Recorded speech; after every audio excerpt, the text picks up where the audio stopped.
इंद्रधनुष्य इंद्रधनुष्य इंद्रधनुष्य. नमस्कार नमस्कार श्रोते हो. इंद्रधनुष्य या कार्यक्रमात मी सोनाली कानेटकर आपणा सर्वांचं मनापासून स्वागत करते. श्रोते हो, संगीत ही मनाला आनंद देणारी गोष्ट आहे. बघा कधीकधी आपल्याला खूप कंटाळा आलेला असतो. अशावेळी एखादं छानसं गाणं ऐकलं की आपल्याला बरं वाटतं. कधीकधी अगदी एकटेपणा वाटत असेल, अशावेळीसुद्धा असंच एखादं गाणं आपल्याला सोबत करतं. संगीत हे माणसाचं मनोरंजन करणारं आहेच, यात काही शंकाच नाही. परंतु या संगीताच्या माध्यमानं आता आपण आजारांवर सुद्धा उपाय किंवा इलाज म्हणून संगीताचा उपयोग करू शकतो. हे ॲडव्हान्स सायन्स म्हणूया आपण संगीतातलं, आज डेव्हलप झालं आहे. आणि त्याच अनुषंगानं संगीतोपचार तज्ज्ञ म्हणजेच म्युझिक थेरपिस्ट हा एक नवीन आयाम आज आपल्याकडे रुजू होतो आहे. आणि याविषयीच आज आपण जाणून घेणार आहोत. या सगळ्याविषयीची माहिती जाणून घेण्यासाठी आपण आज आकाशवाणी रत्नागिरी केंद्राच्या स्टुडिओत राधा मोहन भट यांना आमंत्रित केलं आहे. मॅडम नमस्कार. नमस्कार. श्रोते हो, राधा भट यांनी नुकतीच संगीतोपचार तज्ज्ञ ही पदवी प्राप्त केली आहे आणि रत्नागिरी जिल्ह्यातल्या त्या पहिल्या संगीतोपचार तज्ज्ञ बनल्या आहेत. मॅडम, कार्यक्रमात सुरुवातीलाच ह्यासाठी तुमचं अगदी मनापासून खूप खूप अभिनंदन. धन्यवाद मॅडम. श्रोते हो, संगीत उपचार ते कसे केले जातात, त्याचा आपल्याला काय फायदा होतो, याविषयी आपण जाणून घेणार आहोत. आणि त्यासाठी राधा भट आपल्याकडे आज आल्या आहेत. त्या संगीत अलंकार आहेत. शिवाय सुगम संगीताचा डिप्लोमा त्यांनी केला आहे. म्युझिक हा विषय घेऊन त्या MA आहेत आणि आता त्या ॲडव्हान्स म्युझिक थेरपिस्ट आहेत.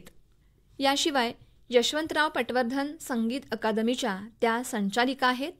शास्त्रीय गायनाबरोबरच त्या सतारवादक राधा भट ही आहेत आणि रत्नागिरीतल्या पहिल्या आणि एकमेव सतारवादक आहेत. रत्नागिरीमध्ये गेली 20 वर्ष त्या शास्त्रीय संगीत शिकवण्याचे क्लासेस घेत आहेत. श्रोते हो, तर आज आपण त्यांच्याकडून संगीत उपचार म्हणजे काय ह्याची अगदी विस्तृत माहिती करून घेणार आहोत. मॅडम, सुरुवातीलाच मला असं सांगा की आज आपण बघतो तर मोबाईलवर खूप वेळा असे मेसेज येतात की तुम्हाला रक्तदाब असेल तर हा राग ऐका किंवा ह्या रागातली गाणी ऐका, तुम्हाला स्ट्रेस असेल तर हे ऐका. ह्याच्यात कितपत तथ्य असतं? नक्कीच आपण असल्या प्रकारचे सगळीकडे मेसेज वाचत असतो. तर त्याच्यामध्ये तथ्य किती आहे याविषयी बोलण्यापेक्षा मला असं वाटतं की संगीत कशासाठी वापरायचं ह्याच्याबद्दल जे गैरसमज आहेत ते आपण आधी दूर करूया.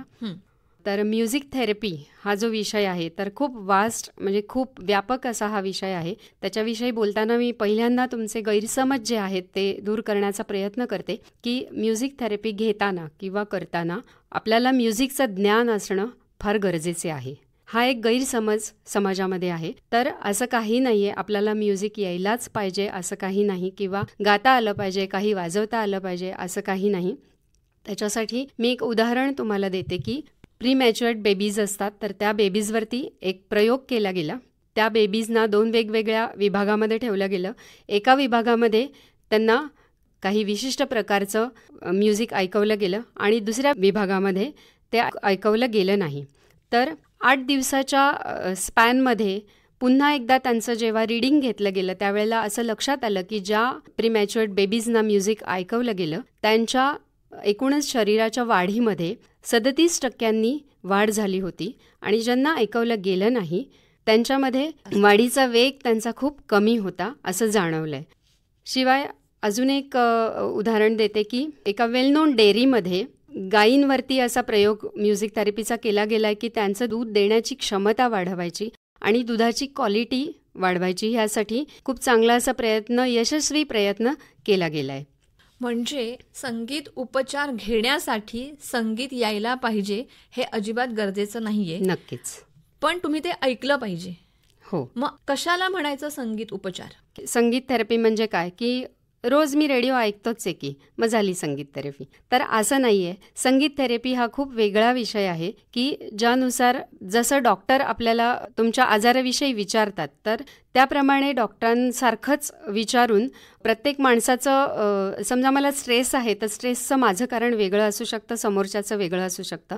तर त्याप्रमाणे आपण त्यांची पूर्ण हिस्ट्री घेऊन नंतर जी इम्बॅलन्स चक्र म्हणजे 7 चक्र जी आपल्या शरीरामध्ये असतात तर त्या चक्रांपैकी काही चक्र आपली इम्बॅलन्स असतात. तर त्या चक्रांचा विचार करून त्याच्यावरती कुठल्या प्रकारचे राग किंवा कुठल्या प्रकारचं संगीत किंवा कुठल्या प्रकारचा संगीतातील म्युझिक शिवायचा उपचार आपण करू शकतो ते ठरवलं जातं.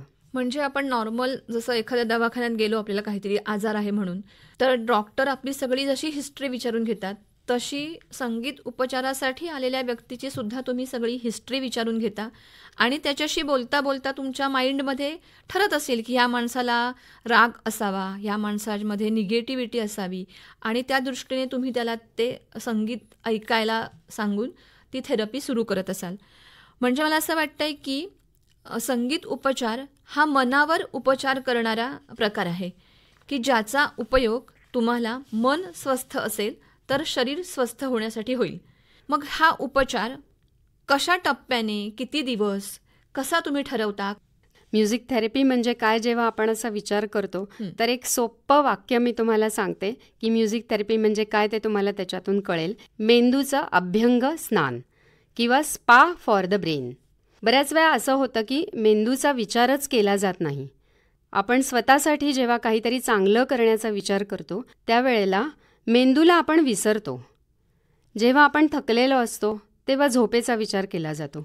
झोप ही शरीराची विश्रांती असते, परंतु मेंदूची विश्रांती नसते ती. मेंदू तेव्हा पण ॲक्टिव्ह असतो, त्याचं काम तेव्हाही चालू असतं.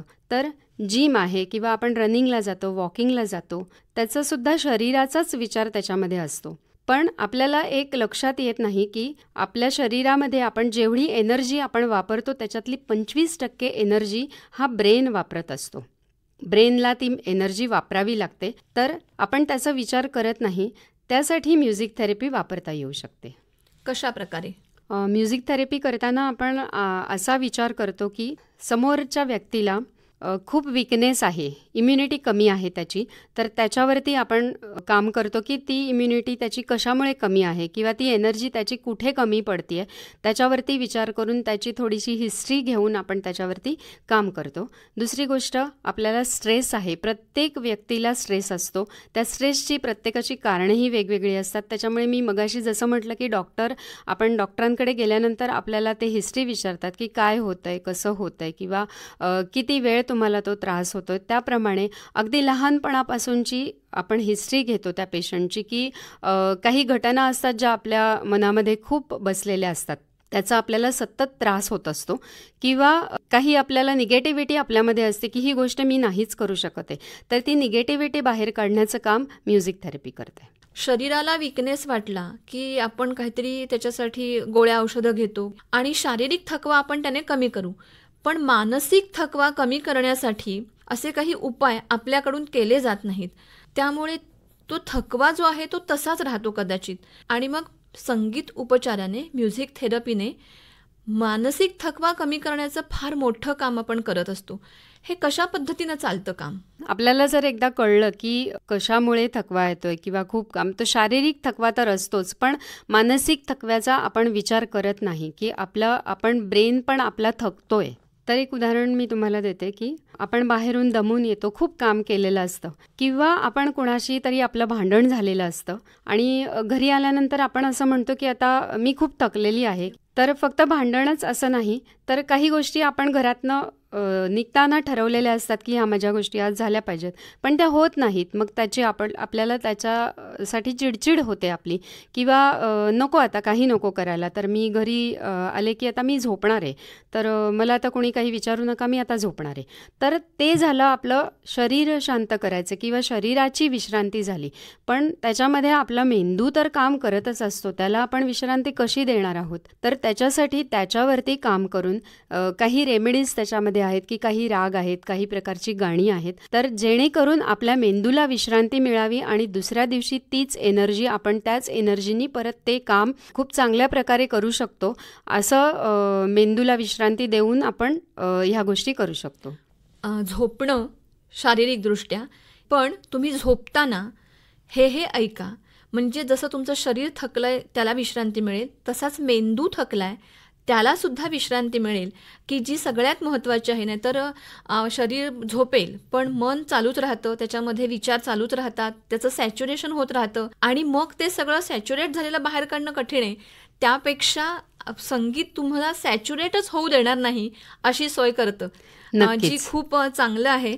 तर ह्याच्यावरनंच मला असं वाटतंय की मग संगीत उपचार किंवा ही थेरपी ही कोण कोण घेऊ शकतं, ही कुणाकुणासाठी लागू आहे? बरोबर आहे तुमचं की संगीत थेरपी कोण घेऊ शकतं, हा अतिशय चांगला प्रश्न आहे. त्याचं उत्तर देताना मी असं सांगेन की संगीत थेरपी कोणीही घेऊ शकतं जो जिवंत आहे, किंवा सगळ्यांनी घ्यावीच. ॲक्च्युली सगळ्यांनाच त्याची गरज आहे. आता असं जगामध्ये कुठलाही व्यक्ती नाही आहे की त्याला स्ट्रेस नाही आहे, अगदी कुठला शारीरिक आजार नाही आहे. तर असं नाहीच होऊ शकत, कारण की आपलं जे शरीर बनलेलं आहे तर त्याला कधीतरी जसं वस्तू खराब होते तसं कधीतरी आपल्यामध्ये काहीतरी इम्प्युरिटीज निर्माण होतच असतात, किंवा आपल्याला मनाविरुद्ध, मगाशी जसं म्हटलं मनाविरुद्ध काही गोष्टी घडलेल्या आहेत, किंवा काही मला आजार आहे. आता बऱ्याच प्रकारच्या आजारांवर म्युझिक थेरपी काम करते. कॅन्सरवरती सुद्धा आपण चांगले उपचार करू शकतो. मुळात कॅन्सर का होतो ह्याच्यावरती खूप वाचन करताना माझ्या असं लक्षात आलं की काही लोकांचे स्वभाव असे असतात की मी समोरच्याला बोलू शकत नाहीये आणि मला मात्र त्याचा त्रास होतोय. पटकन जे बोलून टाकतात तेव्हा आपल्या डोक्यामध्ये काही राहत नाही, परंतु आपण बोलू शकत नाहीये, कधी नातेसंबंध बिघडू नयेत म्हणून आपण बोलत नाही, किंवा तसा बोलायचा स्वभाव नसतो आपला म्हणून बोलत नाही. पण असं करताना आपण ते जे कॅन्सरचे बॅड सेल्स आहेत ते आपल्या शरीरामध्ये हळूहळू तयार व्हायला लागतात.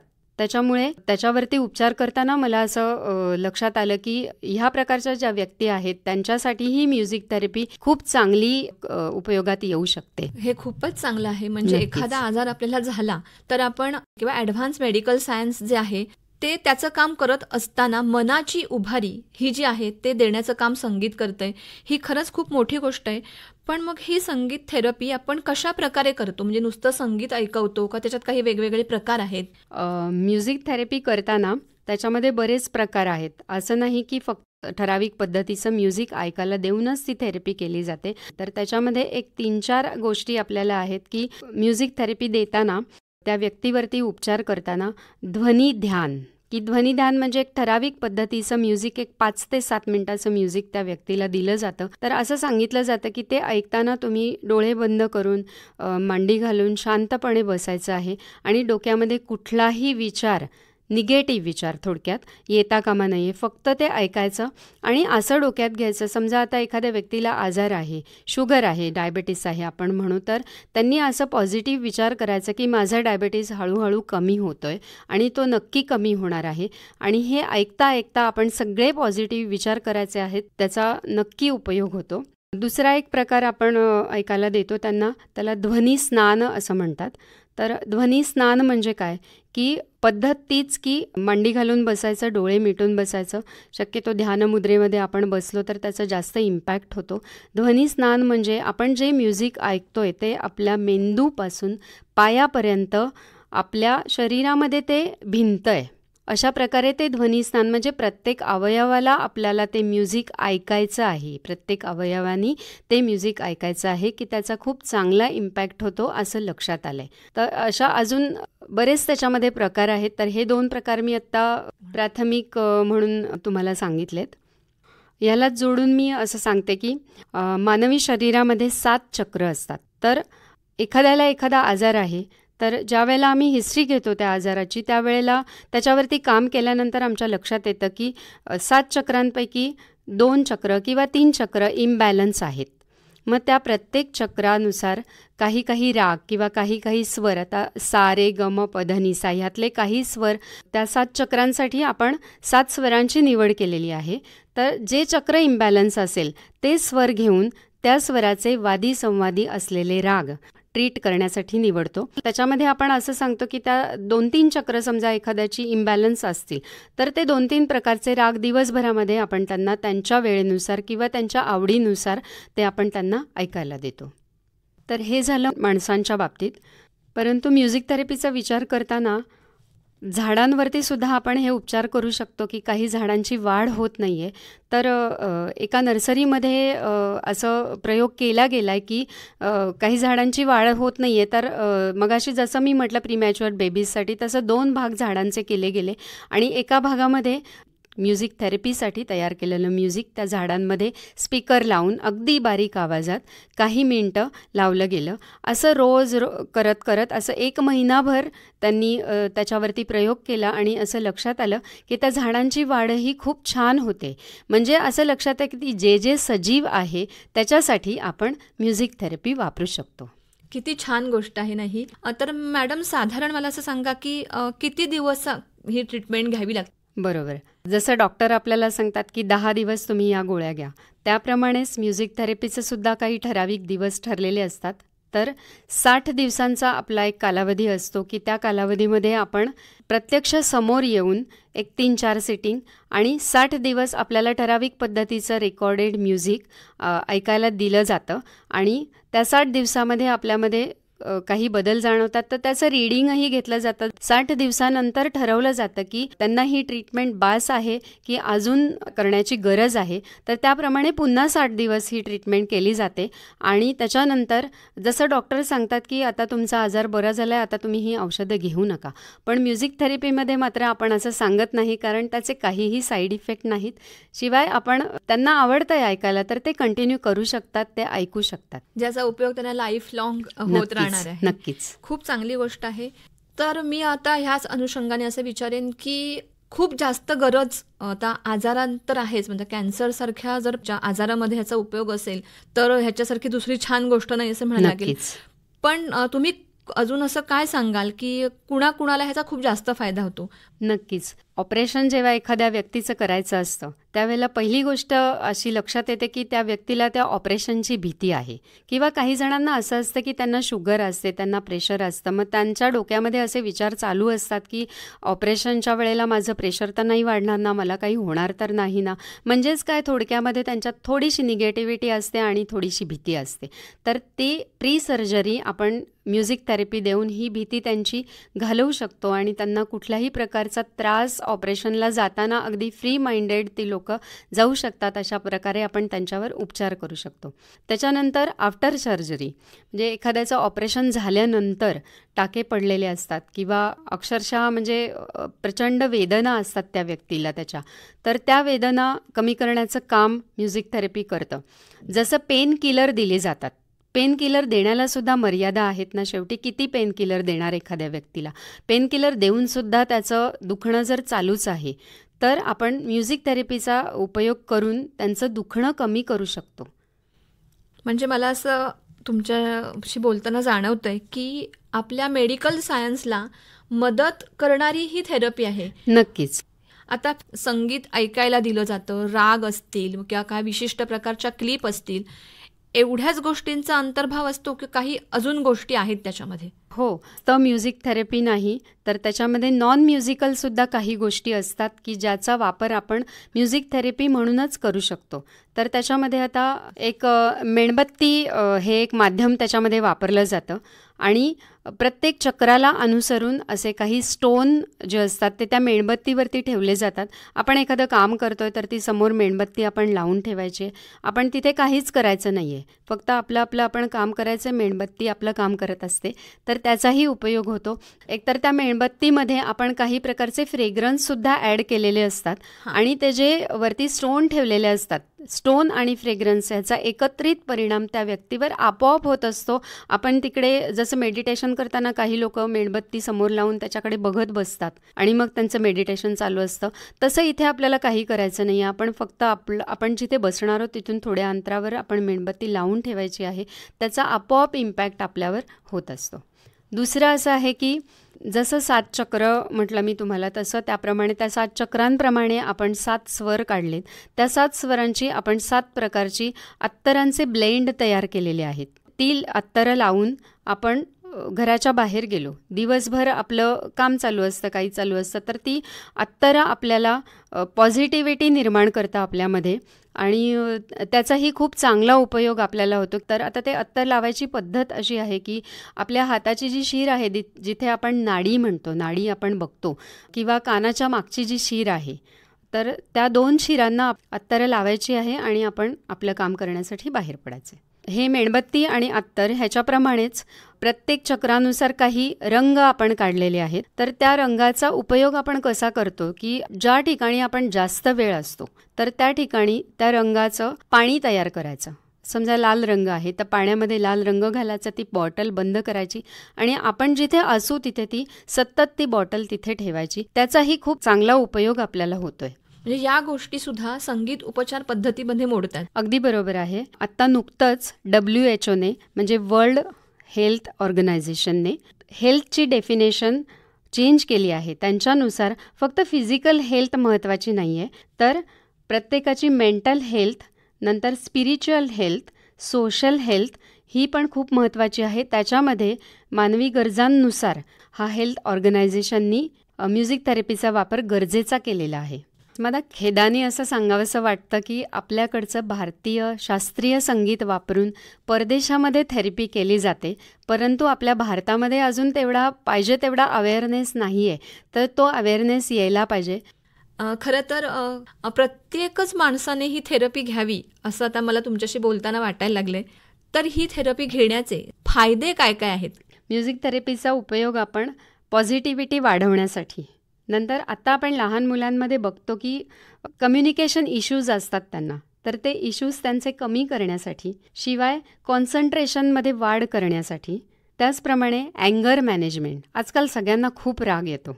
अँगर मॅनेजमेंटसाठी सुद्धा म्युझिक थेरपीचा खूप चांगला उपयोग आपण करू शकतो. दुसरं असं की इम्युनिटी वाढवण्यासाठी आपण म्युझिक थेरपीचा उपयोग करू शकतो. तर हे बेसिक फायदे झाले. आता आपण अगदी लहान मुलांपासून ते वृद्ध व्यक्तीपर्यंत ह्याचे काय काय फायदे होऊ शकतात हे बघूया. तर लहान मुलांमध्ये हल्ली लक्षात येतं आहे की कॉन्सन्ट्रेशन त्यांचं कमी होतं आहे, की वाचलेलं लक्षात राहत नाही आहे, अभ्यास केलेलं लक्षात राहत नाही आहे. तर त्याच्यासाठी म्युझिक थेरपीचा चांगला उपयोग होऊ शकतो. किंवा ती मुलांमध्ये ना अँझायटी खूप आहे की ती मुलं एका जागीही बसू पण शकत नाहीत फार वेळ, आणि खूप चंचल अशी मुलं झालेली आहेत. बरेच प्रकार एकावेळी करायचे असतात पण कुठेच नीट कॉन्सन्ट्रेशन त्या मुलांचं होत नाही आहे. त्याच्यावरती म्युझिक थेरपीचा चांगला उपयोग होऊ शकतो.